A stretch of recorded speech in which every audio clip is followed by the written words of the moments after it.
လက်ထက်စာချုပ်ရချင်းစိတ်လှုပ်ရှားနေကြတဲ့ဇနီးမောင်နှံနေလောက်ဟာမင်္ဂလာဦးညကိုအိမ်မှာအေးအေးဆေးဆေးဖြတ်တန်းမဲ့အစားဘားကိုတန်းစီပြီးထွက်လာခဲ့ကြတယ်။ဘားကိုရောက်တော့မျိုးသမီးကသူ့ယောက်ျားဟာတခြားမင်္ဂလေးနှစ်ယောက်ျားမှတစ်ဖက်တစ်ချက်စီဖက်ထားပြီးထိုင်နေတာကိုမြင်လိုက်ရတယ်။ဒါကိုမြင်တော့အမျိုးသမီးကငြိမ်မနေဘူးသူ့ယောက်ျားကိုအားကြမခံဦးတူအောင်လှုပ်ဖို့အတွက်အမျိုးသားမော်ဒယ်6ယောက်ကိုချက်ချင်းခေါ်လိုက်တယ်။ချောမောခံရတဲ့မော်ဒယ်6ယောက်ဝိုင်းရံနေတဲ့ဇနီးဖြစ်သူကိုမြင်တော့ယောက်ျားဖြစ်သူရဲ့တငယ်ချင်းကမင်းမကတော့တော်တော်လေးအစွမ်းထက်တာပဲဟာလို့နောက်ပြောင်လိုက်တယ်။ဒီစကားကိုကြတော့အမျိုးသားကကင်ထားတဲ့အရက်ခွက်ကိုချပြီးထောက်လိုက်တယ်။အမျိုးသမီးကတော့သူ့ယောက်ျားဦးတိုးပြီးစိတ်ဆိုးမယ်လို့ထင်နေတာဒါပေမဲ့အမျိုးသားကအခန်းကတကတ်ထုတ်ဖေးပြီးလူ20လောက်အေးအေးဆေးဆေးနေလို့ရတဲ့အလွန်စိမ်းငန်းစာနဲ့ဆွေအခန်းကြီးတစ်ခုကိုသူ့ဇနီးအတွက်ဘုကင်လုပ်ပေးထားတယ်ဒီညတော့အဝသာပြောလိုက်ဖို့ပြောတယ်ပြီးတော့ဘာကမှဂရုမစိုက်တဲ့ပုံစံမျိုးနဲ့ဘားထဲကနေထွက်သွားခဲ့တယ်ဒါကိုမြင်တော့အမျိုးသမီးဟာစွန့်အားသွားပြီးသူ့ယောက်ျားဟာသူ့ကိုလုံးဝကိုဂရုမစိုက်ဘူးဆိုတာသိလိုက်ရတယ်ဒါကြောင့်ဦးတော်အောင်လုပ်မဲ့အစီအစဉ်ကိုဖျက်သိမ်းပြီးမော်ဒယ်တွေကိုပတ်စံပေးပြီးပြန်လွှတ်လိုက်တယ်ဒါပေမဲ့သူ့ယောက်ျားနေ့တိုင်းပြသနေတဲ့အပျော်ပါမတ်တဲ့ပုံစံဟာတကယ်တော့တရုပ်ဆောင်နေတာဆိုတာကို तू မသိခဲ့ဘူးတကယ်တော့သူ့ယောက်ျားဟာသူ့ကိုအသက်ထက်မကချစ်တာပါသူတို့နှစ်ယောက်စလုံးဟာတကယ်တော့ကောလီကျောင်းသားဘွားကတည်းကတယောက်ကိုတယောက်တိတခိုးချစ်နေခဲ့ကြတာ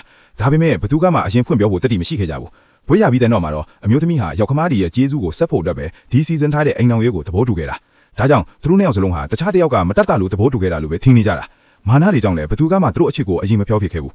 အမျိုးသားဟာသူ့ဇနီးရဲ့စိတ်ဝင်စားမှုကိုရဖို့အတွက်သူ့ရဲ့တုံ့ပြန်မှုကိုမြင်ချင်လို့ပဲတခြားမိန်းကလေးတွေကိုအိမ်ကိုတမင်ခေါ်လာလိမ့်ရှိတယ်ဒါပေမဲ့အမျိုးသမီးကတော့ဂရုမစိုက်ဟန်ဆောင်ခဲ့တယ်ဒါပေမဲ့သူ့ယောက်ျားအခန်းထဲကထွက်သွားတာနဲ့အဲ့ဒီမိန်းကလေးတွေကိုကန်ထုတ်ပစ်လိမ့်ရှိတယ်နောက်တနေ့ညစာစားပွဲမှာရောက်ခမာရီကတားဖြစ်သူမင်္ဂလာဦးညမှာအိမ်မပြန်တာကိုတိသွားပြီးစုပူကြတယ်။ဒါကိုမြင်တော့ဇနီးဖြစ်သူကရဲမိတာကြောင့်အမျိုးသားကစိတ်ဆိုးသွားတယ်။သူကမော်ဒယ်6ယောက်ကိစ္စကိုမိဘတွေကိုပြောပြတော့မလို့လုပ်ပေးမယ်။ဇနီးဖြစ်သူကအားပြင်းတဲ့ကံကြက်တစ်ခုနဲ့တားလိုက်တယ်။ဇနီးဖြစ်သူကရောက်ခမာရီကသူ့ကိုအယမ်းချစ်တာတီးလို့သူ့အပေါ်အထင်မလွဲစေချင်ဘူး။ဒါကြောင့်သူကညာလုံးပေါက်ခွဲစိတ်ခိုင်းတဲ့နာခွဲစိတ်မှုလုပ်နေရတယ်လို့လိန်ပြောလိုက်တယ်။ဒါကိုကြားတော့ရောက်ခမာရီကသူတို့နှစ်ယောက်ကိုအတူတူနေဖို့ဖိအားပေးကြတယ်။အဲ့ဒီညမှာအိမ်ဟောင်းကြီးတစ်ခုမှာဘဲမှသွားခွင့်မရဘဲနှစ်ယောက်စလုံးအခန်းတစ်ခန်းထဲမှာအတူနေဖို့ကလွဲလို့တခြားရွေးချယ်စရာမရှိခဲ့ဘူး။ဒါပေမဲ့မအိတ်ခင်မှာအမျိုးသမီးကကဒင်းအလဲမှာစောင့်တဲ့ခံထားကြီးနည်းနည်းလေးမှမနီးစပ်အောင်လှုပ်ထားတယ်။ဒါပေမဲ့တန်းကောင်ရံမှာသူတို့ခန္ဓာကိုယ်တွေဟာထူးထူးခြားခြားနီးကပ်လာခဲ့တယ်။တကယ်တော့ယောက်ခမဖြစ်သူကသူတို့ဂျားကအကွာအဝေးကိုရှော့ချဖို့အတွက်ဟင်းချိုထဲမှာအချစ်စိတ်ကြွားစီနည်းနည်းခိုးထည့်ထားခဲ့တာ။အဲ့ဒီပရိယေကတကယ်ပဲအလုပ်ဖြစ်လာခဲ့တယ်။သူတို့နှစ်ယောက်အယံနီးကပ်သွားကြပြီမဲ့အဲ့ဒီအချိန်မှာပဲအမျိုးသားရဲ့ဖုံးမိလာတယ်။ဒါဟာအကွက်စင်တက်တဲ့မိန်းကလေးတစ်ယောက်စီကဖုံးပါ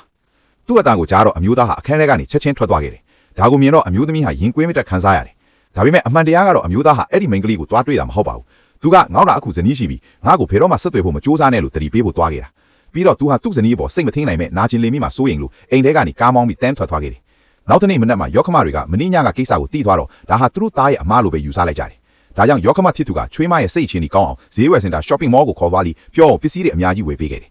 အမျိုးသမီးရဲ့စိတ်ကအခုမှပြန်ကောင်းလာကရှိသေးတယ်အဲ့ဒီအကွက်စင်းတက်တဲ့မိန်းကလေးကချက်ချင်းရောက်လာခဲ့တယ်ယောက်ခမဖြစ်သူကဒီမိန်းကလေးကသူ့သားနောက်ကိုလိုက်နေတာတီးလိုက်တာနဲ့ဒေါသပေါက်ကွဲသွားတယ်နင်နောက်တစ်ခါငါသားနဲ့ချွေးမဘဝတဲ့ကိုဝင်ရှုံရင်မလွယ်ဘူးလို့တတိပေးလိုက်တယ်ဒါပေမဲ့အဲ့ဒီအကွက်စင်းတက်တဲ့မိန်းကလေးကဇနီးဖြစ်သူဦးတော်အောင်နင်းကြောက်ကြားကငါနောက်ကိုလိုက်နေတာငါကသူ့နောက်ကိုလိုက်တာမဟုတ်ဘူးလို့ပြောလိုက်တယ်ဒါပေမဲ့အမျိုးသမီးကဒီစကားကိုကြားတော့လုံးဝစိတ်မဆိုးဘူးအဲ့ဒီအစားသူကငါဂယုမဆိုင်ဘူးလို့အေးအေးဆေးဆေးပဲပြောလိုက်တယ်ဒါကိုကြားတော့အကွက်စင်းတက်တဲ့မိန်းကလေးဟာအံ့အားသွားပြီးဒေါသတကြီးထွက်သွားခဲ့တယ်